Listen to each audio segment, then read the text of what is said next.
Hi everybody, good morning and thank you for connecting and hopefully you can enjoy the class, and today we will continue with a similar structure from the other days. So I just want to give a short class in relation to a very short story and just to identify the grammar issues and the vocabulary and expression tips and advice. That is my intention, to try to help with some vocabulary, some expressions, and just try to give you some advice in relation to the difficulties when you're learning English. So you can see the story here on the left is the seventh story. We have continued with different stories every day, short stories with little morals and little lessons from the story. So it might be interesting compared to a news article or a business article. It's just something different, and that is the intention for today. At the bottom you can see the notes here, and I will put my notes for vocabulary expressions. I will write everything here. Normally we start at approximately 11 o'clock, but today we'll start a little earlier because I have the time. So sorry for the inconvenience if you're expecting to start at 11, and hopefully you can connect um, now, and also you can watch recorded the class as well. Okay, so the title of the story is Dirty Money, and the first thing to notice is dirty obviously is the adjective, and you need to know the substantivo is dirt. Okay, so it's basic, but just to start very simply, dirty is the adjective and dirt is the noun. Okay, it is possible a verb to dirt. um, I think we actually say to dirty. That's the more typical verb, to dirty the room, to dirty the kitchen. So the verb I think is more typical to dirty.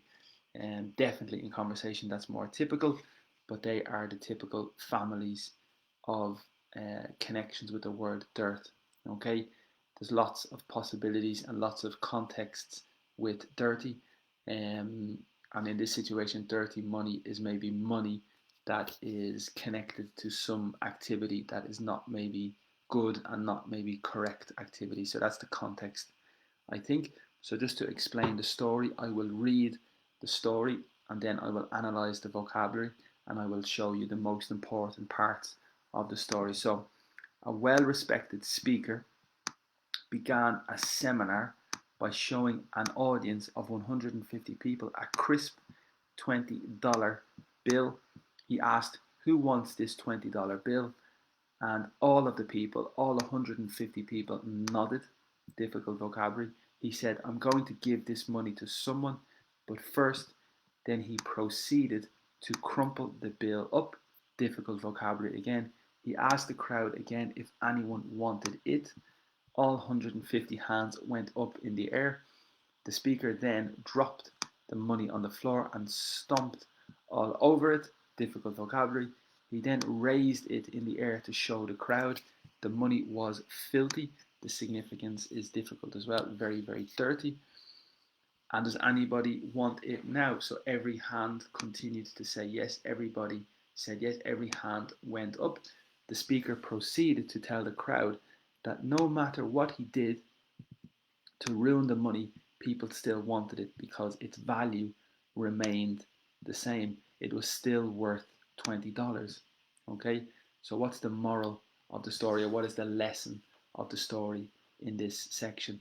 Life often beats us up, so that's a difficult expression as well, and very important, to the point where we feel inadequate. We deal with bad circumstances and make bad choices that we have to deal with later. However, no matter what you go through, your value will remain the same. Okay, so very interesting metaphor for the money and the person. You have something special to offer that no one can take away from you. So very interesting, good story and a nice little message. So um, first, it's very important that you read the story and try to understand. I think yes. Now we will analyze the vocabulary and try to identify the key expressions and the key tips in relation to English. So first we have the article, and again this is the indefinite article, a or a. The pronunciation is possible, a or a, and the substantive is a speaker. So the verb is to speak, but er is typical for the person, a speaker, so it's the person, and it's connected with the indefinite article, a speaker. The adjective is well respected. So that's a very good adjective. The person is well respected. The restaurant is well respected, maybe, or well known. So there's lots of constructions in English with well. You can say, as I said, well known. You can say well behaved. You can say well respected. In this case, it's the same. And there's other possibilities as well with this structure. So here's well respected speaker. Began is from the verb to start or the verb to begin. Okay, and it's irregular in the past. So the verb is to begin and the past is began. Okay, it's a difficult verb because the participle is important as well. The participle is begun. So begin, began, begun. And remember, the third column is used in the construction of the perfect tense. And the perfect tense, we have the present perfect have begun or the past perfect had begun. So they're the two situations we use the participle. Also, you have another possibility in the passive. When you have the construction of the passive, we have the auxiliary verb to be plus the participle as well. Okay, so they're the three possibilities that are very typical to use the third column: the present perfect, the past perfect, and the passive. Okay, so in this situation, the speaker began. Again, we have the article, and every article you need the noun, and the seminar is the noun as well, which is like a conference. Of course, today webinars are very important, but a seminar is a physical, typically a physical conference where you go and you learn information, you get information, you meet other people to network. Okay, the verb maybe is to network when you meet other people and you connect with other people. So a seminar is this type of conference. So the question is, how did he begin? So how did he begin the conference or the webinar? Well, he began by. So this word always answers the question how. For example, I'll give you one typical situation. How did you make the lasagna? And the typical answer is, I made it by putting, etc., making, mixing, combining. So to answer the question how, it's very typical to say by, and this is exactly the same. So how did the speaker begin? He began by showing, and it's typical with the gerundio. Here you can see by plus gerundio. Okay, and again, audience is the substantivo. You have an audience; it's a group of people, typically in the theatre. You have the audience. Interesting differences between the audience, the viewers, the spectators, and they are the three different situations as well. So the audience is typical in the theatre, the viewers is maybe typical for the television, and the spectators is maybe typical in a sports event. So in the stadium, you have the spectators, it's the people that are watching the action, watching the sport. The viewers is maybe the people on the television, watching the television, and the audience is maybe the people in the theatre watching the performance.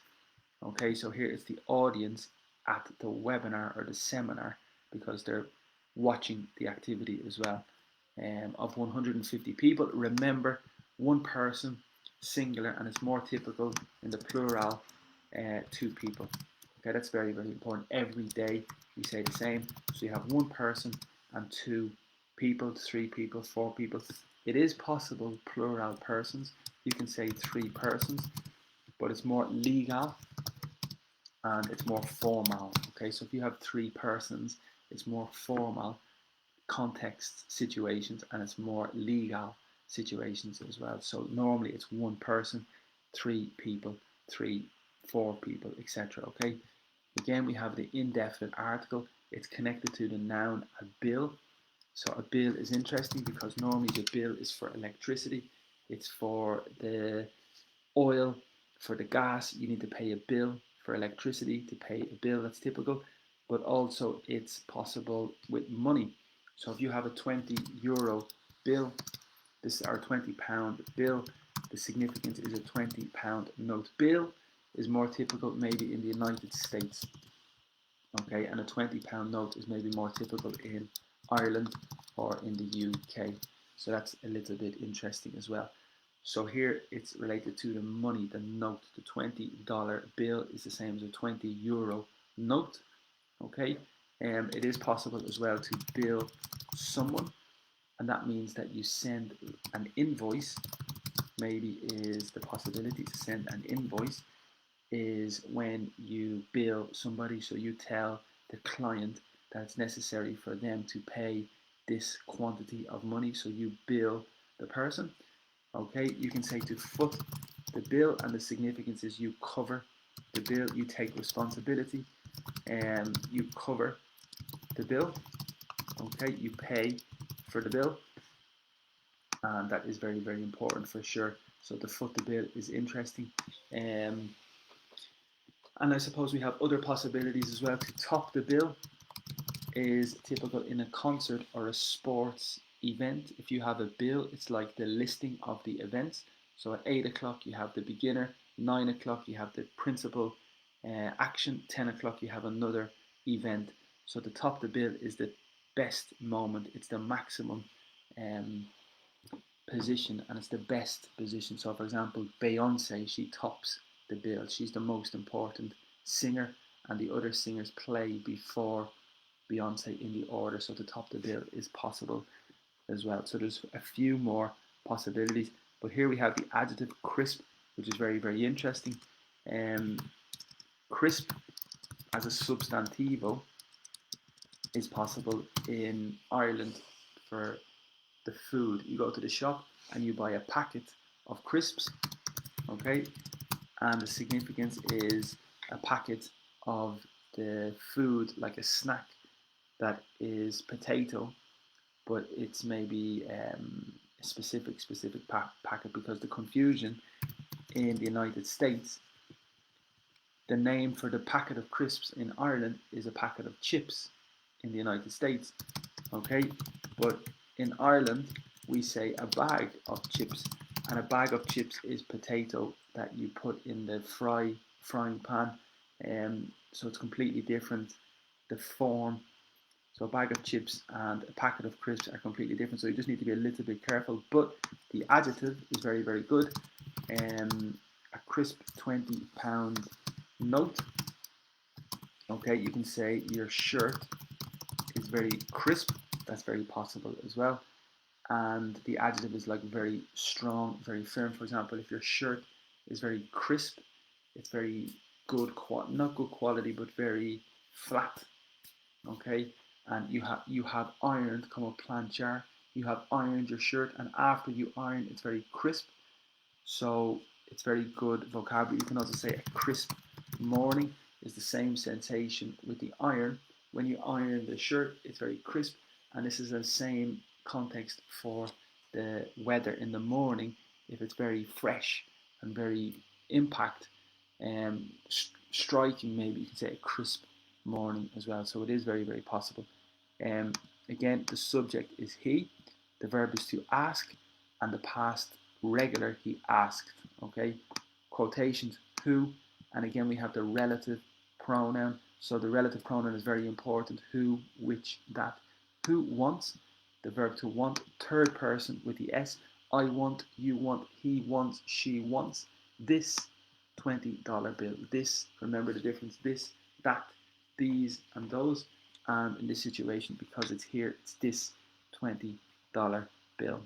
Okay, all 150 people nodded. So the verb to nod is the key in this expression. So in English, it's the movement of the head. When you move the head, you nod. So you can nod in agreement, you can nod in disagreement. Okay, so when you nod, you move your head, and it is a phrasal verb to nod off, and the significance is to fall asleep. So the movie was very boring, the movie was very dull, okay, not exciting, and you nodded off, so you fell asleep. Okay, so that is important as well. We have another expression, maybe to give somebody the nod, and that means to give somebody permission or to give somebody a signal. So if you have the responsibility to make a choice and you nod, you give the person the nod, you select that person. So to give somebody the nod is the significance to select that person. Okay, so that's very, very important as well. So my favorite probably is to nod off, and that means to fall asleep. Okay, so all 150 people nodded to say yes, I want the money. They nodded. Okay, again, the subject is he, the verb is to say, but it's irregular. In the past he said, subject I am going to, so that's for the future. Going to eat, going to travel, going to meet, going to drink is something you do in the future. So I am going to give this money, again because it's here, this money, that money, this money because it's here, to. So the preposition to is connected with give, typically give to someone, but first, and then he did not continue. Entonces, then, subject he, proceed is to continue, but in the past he proceeded, and the verb is to crumple, which is a bit difficult as well. Okay, to crumple is typical with paper. When you have paper and you crumple the paper, it's this action that you damage the paper, but you move it with your hand. So to crumple the paper is very specific vocabulary. And you can also say to crumple up, which is almost the same, just a little bit more emphasis that you take up and destroy and almost ruin the paper. It's typical when you have finished your exercise on the paper for school and you are not happy with the exercise, you do this action. I'll give you an example. So this obviously is paper. If I crumple up the paper, it's this action. Okay, so this is exactly what happened with the $20 bill. And again, up is connected to the phrasal verb to crumple up, which is exactly the same, just a little more emphasis for the movement. Okay, again, he is the subject. He asked. The crowd is the group of people. Again, the adjective is possible, crowded. You can say a crowded street. It is a verb as well, to crowd the area, and that is important for sure. And you can also say overcrowded, and the significance is it has too many people, it is full, it is overcrowded. Okay, again, if anyone, anybody, no problem.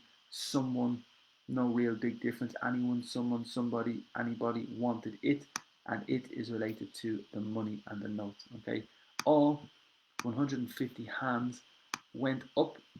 Again, lifted, raised, went up in the air.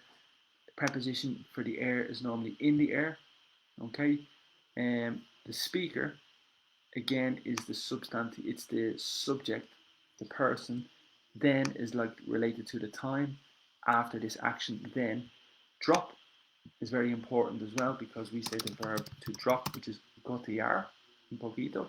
We have a lot of possibilities with drop. For example, to drop the kids home, the significance is to leave or to transport the kids back home. Okay, to drop the kids home. You can also say to drop off the kids, which is the same significance, just a phrasal verb. You can say a drop in the ocean is a very famous expression. The significance is it's a small part of a bigger concept. So, for example, €1 is just a drop in the ocean because the quantity of money in general is bigger than the €1. So €1 is a drop in the ocean. You can use it not only in relation to money, but you can use it in lots of different situations as well.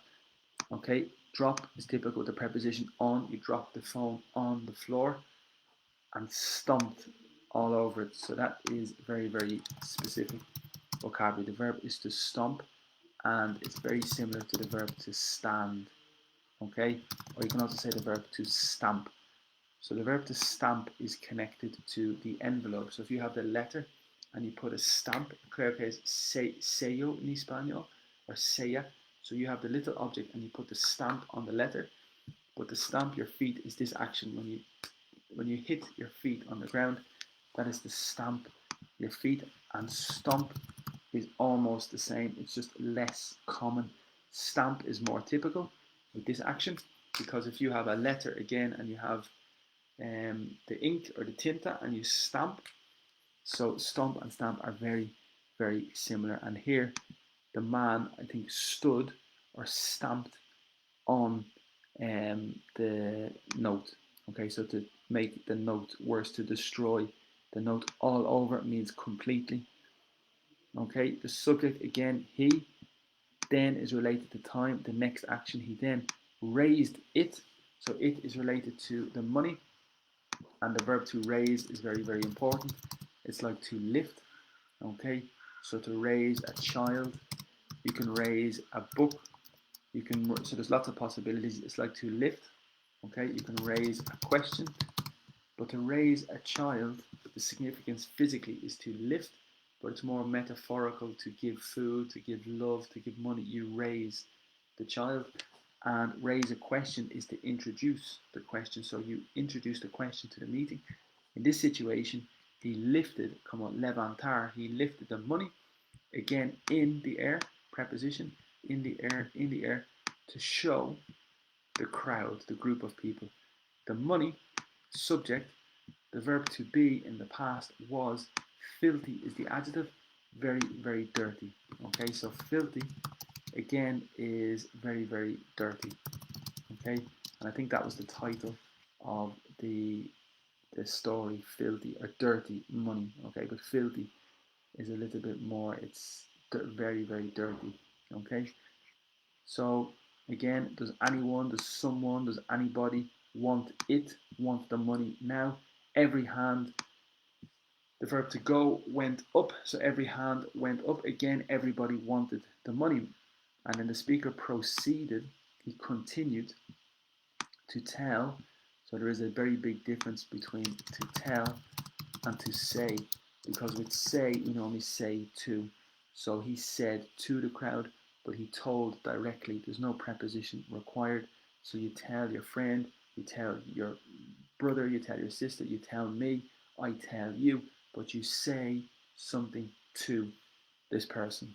Okay, that no matter exactly, it's not important, no matter, it doesn't matter what he did, subject and verb, to ruin, to destroy, okay, the money, people, subject, still is todavía in Espanol, adverb, wanted, the verb in the past simple, regular, it is the money, because is the linker, it is the possession, possessive adjective. Okay, for example, value is valor. Okay, it's also a verb to value.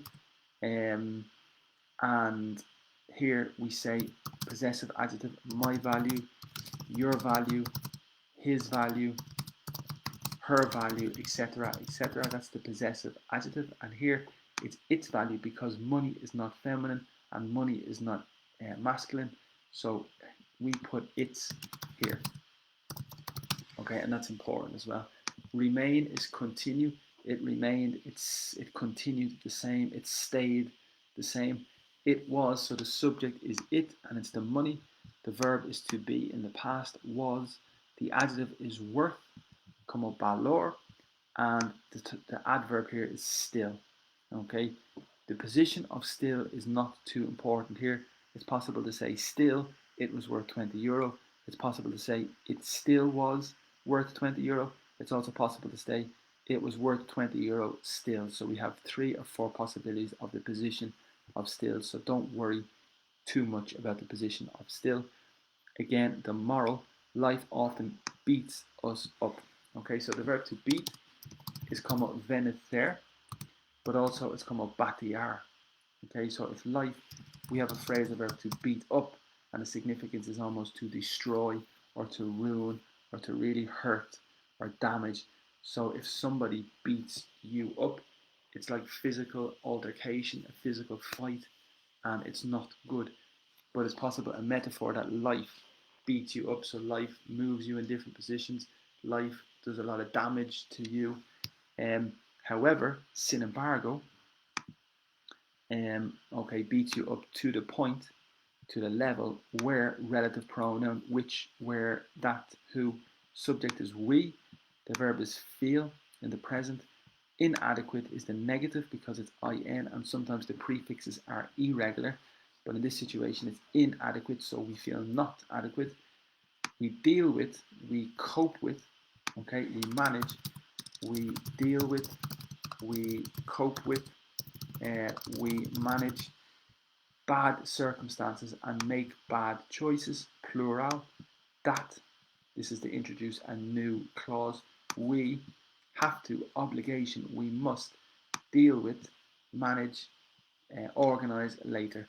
Sin embargo, however, no matter what you go through, so the verb to go through is to experience. So what you go through, what you experience in your life, your value will remain the same. Okay, you have something special. So this is the subject, you. The verb is have, and the object is something, and the adjective I think is special. So you have something special to offer is the verb. That, again, it's the relative pronoun. No one, nobody, can is the modal verb. We have a lot of modal verbs. Can is related to ability. So nobody has the ability to remove or to take away from you. Okay, good. Just a little lesson today for some vocabulary. And again, that was the story about the dirty money. In my opinion, very interesting. Better than a news article, better than a business article. Very short, but perfect for this class. And I think that's sufficient content for today. Again, we started a little earlier, so maybe some people are connecting now at 11 o'clock. But remember, we started today just a little earlier, and hopefully you can watch the video recorded and you can catch up on the vocabulary and the expressions as well. So remember, every day we have some classes. You are welcome to join the groups. Of course, with the pandemic, it has been tricky and it has been very, very difficult to work online and work from home. So we continue little by little, week by week. And as I said, we have some classes at the moment in the mornings at 9 o'clock and also in the afternoons at 3:15 webinars. So if you want more information, you can see on my Facebook page at the top post. It has all the information, and you are welcome to connect or to join any of the classes that you want. Okay, everything was free today, but of course, if you want to make a small donation, a small support, you are welcome. This is the information. If you want to leave a little tip or a small support, you can do it by Bizum, which is the application typical in Spain with the mobile phone number. Yeah, my phone number is from Ireland, so it might be a bit tricky for some people. But if you need any if you have any difficulties, you can contact me. Revolut is the second possibility, and the third possibility, which is maybe easier, is just direct transfer by bank. So there's three possibilities if you want. And remember, everything is free, but this is just an opportunity to help a little on Facebook and with the technology that hopefully people can learn some of the vocabulary and they can learn English this way a little. Okay, super. Thank you so much. Have a very good day and hopefully talk to you soon. And thank you again for connecting, and hopefully you can do something similar as well. You can help people with your skills or with your ability, especially this year when everything has changed. So hopefully you can take time to maybe try to help a few other people with whatever you can do. Okay, so thank you so much. Have a great day and hopefully talk to you soon.